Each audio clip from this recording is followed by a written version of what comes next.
I said that I am not a suitable mentor or icon for you to worship and imitate. This role belongs more naturally to James Baldwin, who gives his reasons for the Negro's truculence in his book, The Fire Next Time. Baldwin is less hopeful than I, and although the fire he predicted is a historical inevitability, did not raise the cities of America and elsewhere, his analysis of the condition of the Negro at that time was nevertheless profound. You are tough, dark, vulnerable, moody, with a very definite tendency to sound truculent because you want no one to think you are soft.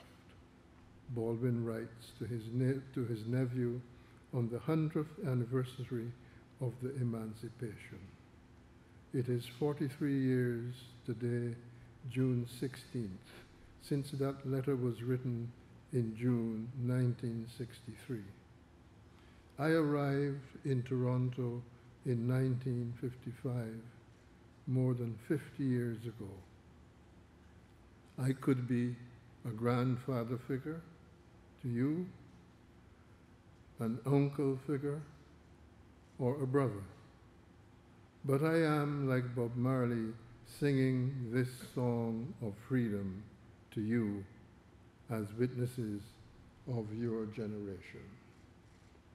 Early one morning, a dramatic tableau of violence was shown recently in an apartment building nearby. A young man who could be my grandson answers the buzzer of his apartment. Whatever may have been his history before this painting of violence, he obeys the ringing and opens the door. We can imagine him preparing to say, "Hi, bro," or even, "What you want, mother?" The answer comes in the firing of 3 bullets, one to his face, the other 2 in his body. Dead. How must I define this truculent behavior to a knock on a door? What reason can I give?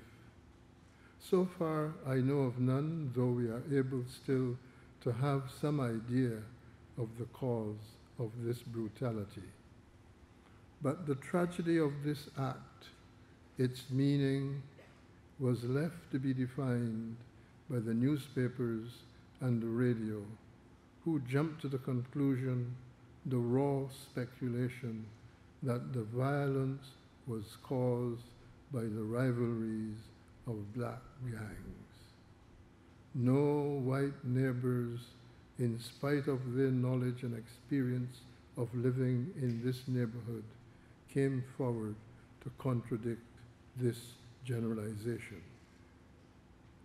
We black people living in a ghetto, Baldwin says, are in effect still trapped in a history they do not understand. And until they understand it, they cannot be released from it. They have had to believe for many years and for innumerable reasons that black men are inferior to white men. To act is to be committed, and to be committed is to be in danger. It is your danger of non-commitment, your immorality of silence, that I wish to impress upon all of you, that there can be no separation between you and the visible minority tragedies taking place around you. For we cannot be free until they are free, Baldwin says.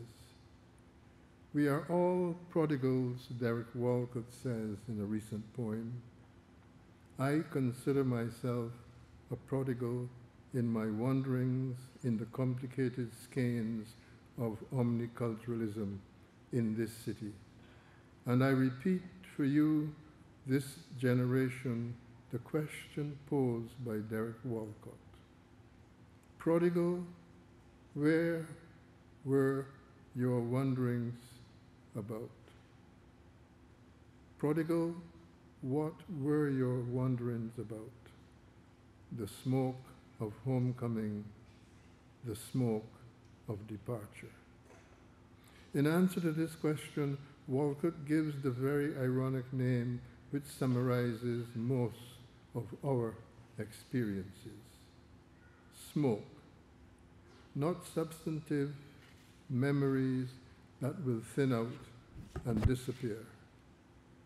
But in the clearing of this smoke, I see the young boy at the apartment door greeting a young man with the confidence of homecoming like a new generation prodigal. But there's more to your lives as an immigrant, or as a white Canadian person, or as a black person, and that is memories. Recalling the things that defined you before you came here to this university, to this country, before you were placed next door to these immigrants.